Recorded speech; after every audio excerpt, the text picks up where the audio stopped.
your team took of the roof, the AGR roof. Yeah, that's the one.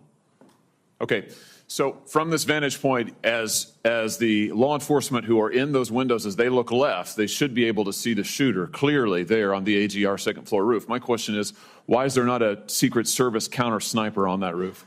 So, Senator, when we post up, our methodology is to look at things that can see in on our protectees so that they can provide that coverage. But why is there not a Secret Service counter sniper there with clear line of sight? That roof has a clear line of sight to the former president. Why didn't you put a Secret Service counter sniper there?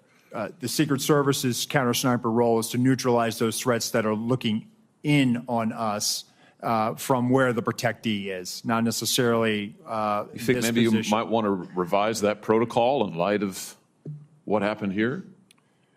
They were protecting the principal, and I think the principal got shot.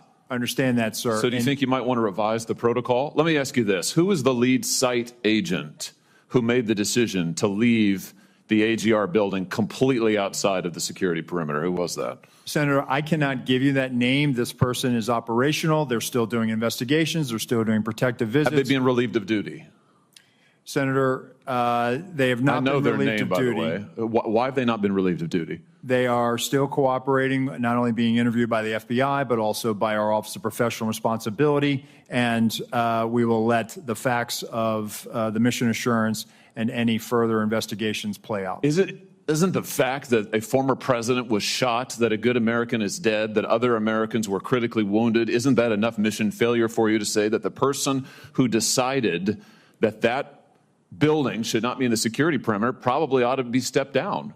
Senator, I think you're using the word decided, and I think we need to allow the investigation play out to include. Who did make the decision then? If it wasn't the lead site agent, who made the decision not to put that in the security perimeter? Senator, you're zeroing in on one particular agent. I want to find out exactly what was the entire decision process. So I think I want to be neutral and make sure that we get to the bottom of it and interview everybody in order to determine if there was more than one person who perhaps exercised bad judgment. Well, sure. My question is, why don't you relieve everybody of duty who made bad judgment?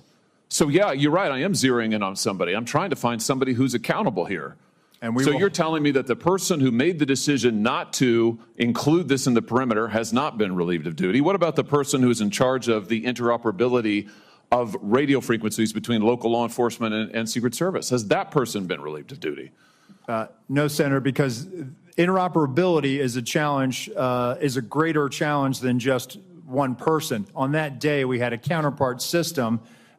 It failed spectacularly. As the person who made the decision to send Donald Trump onto stage knowing that you had a security situation, has that person been relieved of duty? No, sir, they haven't. Has the person who decided not to pull the former president off of stage when you knew that, in your words, the locals were working a serious security situation, has that person been relieved of duty?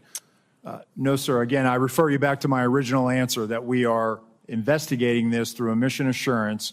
And as opposed to zeroing in on one, what more do you need to investigate to know exactly what the decision-making process was? What more do you need to investigate to know that there were critical enough failures that some individuals ought to be held accountable? I mean, what more do you need to know? What I need to know is exactly what happened, and I need my investigators to do their job. And I cannot. A lot of people didn't do their jobs. I cannot put my thumb on the scale. Otherwise, what do you mean put your thumb on the scale? You're asking me, Senator, to completely make a rush to judgment about somebody failing. I acknowledge this was a failure of the Secret Service. Is it not prima facie that somebody has failed? A former president was shot. Sir, this could have been our Texas school book depository. I have lost sleep over that for the last 17 days, just like you have. Somebody to hold them accountable. I will tell you, Senator, that I will not rush to judgment, that people will be held accountable, and I will do so with integrity and not rush to judgment and put people unfairly persecuted.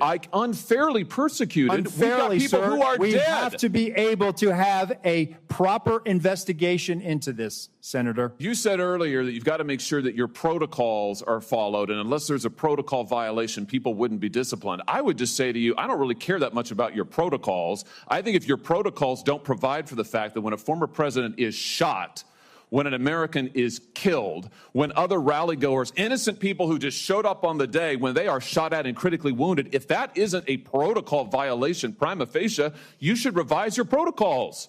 Senator, I think this is where you and I agree. This was a failure, and we will get to the bottom of it. Well, I hope you're going to do something about it. Let me ask you something else. The Real Clear Politics reports this morning that you were directly involved in denying additional security resources and personnel, including counter-snipers, not just to this event, but over the last 2 years, that President Trump's team repeatedly asked for these additional resources, and you personally were involved in denying them. Is that true? Senator, as I stated earlier, that is not true. So you never denied any resources to former President Trump's team? No, not me. No, sir. And you weren't involved in any of that? You were never involved in the decision-making? No, sir, I was not. Let me ask you just one or two other things here quickly. Well, whistleblowers tell me that, in fact, law enforcement were stationed to be on that roof and that law enforcement abandoned their post because it was too hot. Is that accurate? Senator, I have heard that as well. Again, they posted up inside. And I think moving forward, as I said earlier, we're going to ensure that state and local counter-snipers are on roofs. But do you know if someone was supposed to be on the roof? Do you know if someone was in fact? That's what the whistleblowers tells me. That may or may not be accurate. Do you know that to be the fact? Was somebody posted to the roof, local law enforcement or whomever? I do not know that to be a fact. Well, can I ask you why you don't know that? Again, Senator, we are looking at this, and they should have been on that roof. And the fact that they were in the building is something that I'm still trying to understand. I just want to express my frustration, Director, that 17 days or whatever it's been, that whistleblowers are telling us more than you are, and you don't know, you haven't ascertained if there was supposed to be law enforcement on the roof. That seems like a pretty basic fact. I'm also told that local law enforcement suppliers offered the Secret Service drones, and you declined them. Is that true? So, Senator, one, I've been very transparent and forthcoming. Your agency has not been transparent and forthcoming, so please, let's not go there. I have been forthcoming, sir. That remains to be seen. You've been on the job a few days. So far, you've fired nobody. Now, the drones. Thank you, Were sir. you offered drones? Senator Hawley. So there was an offer to fly a drone on that day. And why did you deny it? Again, I think the ability of local law enforcement to provide an asset, we probably should have taken them up on it if it was offered. Senator Cruz. Thank you, Mr. Chairman. Mr. Rowe, thank you for being here. I agree with what you said at the outset, that the individual Secret Service agents demonstrated remarkable personal courage, putting their bodies in between the line of sight of the shooter and the president. That being said, the bravery of the line agents is quite different from the decisions of Secret Service leadership. Secret Service leadership committed catastrophic security failures, indeed the worst security failures for the Secret Service since 1981, since the attempted assassination of President Ronald Reagan. It is incumbent upon this committee to determine why those security failures happened. Just after the shooting, Secret Service put out an official statement from your spokesperson that says there's an untrue assertion that a member of the former president's team requested additional security resources and that those were rebuffed. This is absolutely false. In fact, we added protective resources and technology and capabilities as part of the increased campaign travel tempo. Was this tweet accurate? With respect to Butler, Pennsylvania, it is accurate, sir. It is accurate that the Trump team had not asked for additional security and had not been rebuffed. If you're talking about Butler, Pennsylvania, all assets requested were approved. If you're talking about the media reporting of assets requested, there were times when assets were unavailable and not able to be filled, and those gaps were staffed with state and local law enforcement tactical assets. So I'm reading from the Washington Post, July 20th, 2024. Secret Service said to have denied requests for more security at Trump events. The opening paragraph, top officials of the U.S. Secret Service repeatedly denied requests for additional resources and personnel sought by Donald Trump's security detail in the 2 years leading up to his attempted assassination, according to 4 people familiar with the requests. Is that right, that repeatedly the Trump detail asked for more resources and repeatedly Secret Service leadership turned that down? That is not accurate, Senator. Assets are requested. There's a process that is made. And how many requests did the Trump team or the Trump detail ask for? I can get you that number in a queue. You don't know now. So I can speak to the ones that reported in the Washington Post, and we can go through them if you like. But you don't know how many requests there were. In general, how many requests since 2021 that the former Trump detail has made a request for assets? You've had 2 weeks. You had a spokesperson put something out that is false on its face. By the way, did you approve this statement when it went out? I don't know if I did or didn't, Senator. Has this spokesperson, is he still employed? Does he still have a job? He is still employed, Senator. So he lied on behalf of the Secret Service. He still has a job. Did your predecessor, the former director, does she approve this statement? Senator, our comms team, they send out statements. They do deconflict them and they put them out. Did she approve this statement? I don't know if she did or did not, Senator. And you don't know if you did either? I don't recall approving it, Senator. Will you commit to provide this committee in writing every written request for additional resources from the Trump campaign or the Trump detail and every response from Secret Service? Senator, I will commit to providing responses and getting you the information that you are seeking. Let me ask you something. And who makes the decision to deny those requests? Did you make that decision? Which requests? Are you talking about the ones that were in the Washington Post? Yes. So the process, sir, is that a detail will make a request for either staffing, technical assets, that is handled between the field office and the detail. It goes up to a logistics office between our Okay, so there's a bureaucracy. Is there a decision maker? It's not a bureaucracy, Senator. Give me the person that's a decision maker. Is there one?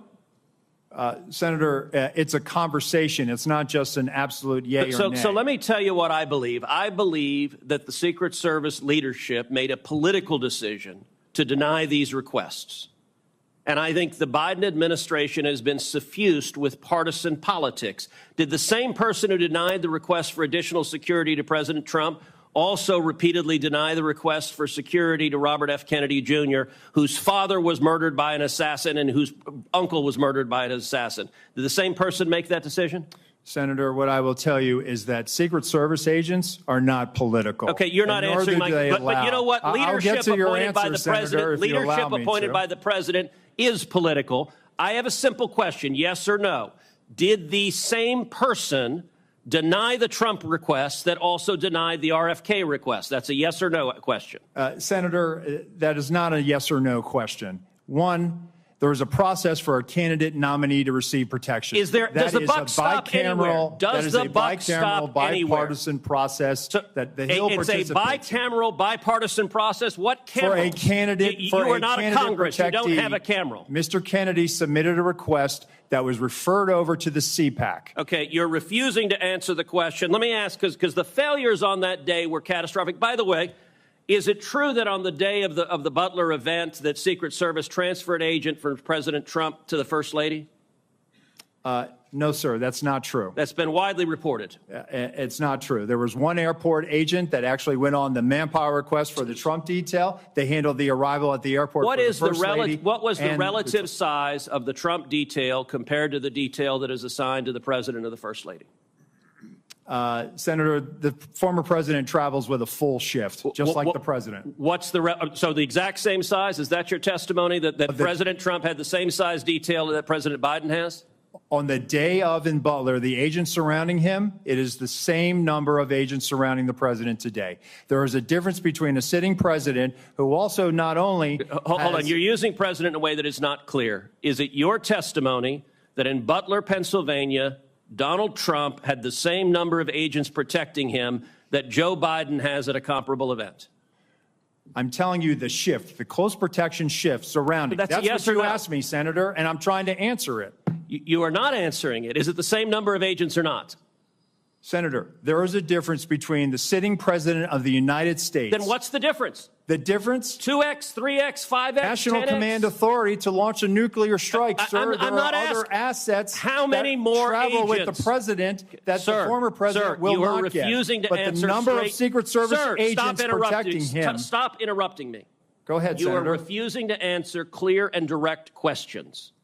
I am asking the relative difference in the number of agents between those assigned to Donald Trump and those assigned to Joe Biden. I'm not asking why you assign more to Joe Biden. I'm asking, is the difference, is it 2x? Is it 3x? Is it 5x? Is it 10x? Senator, I will get you that number so you can see it with your own eyes. Senator Marshall, you're recognized for your questions. Thank you, Mr. Chairman.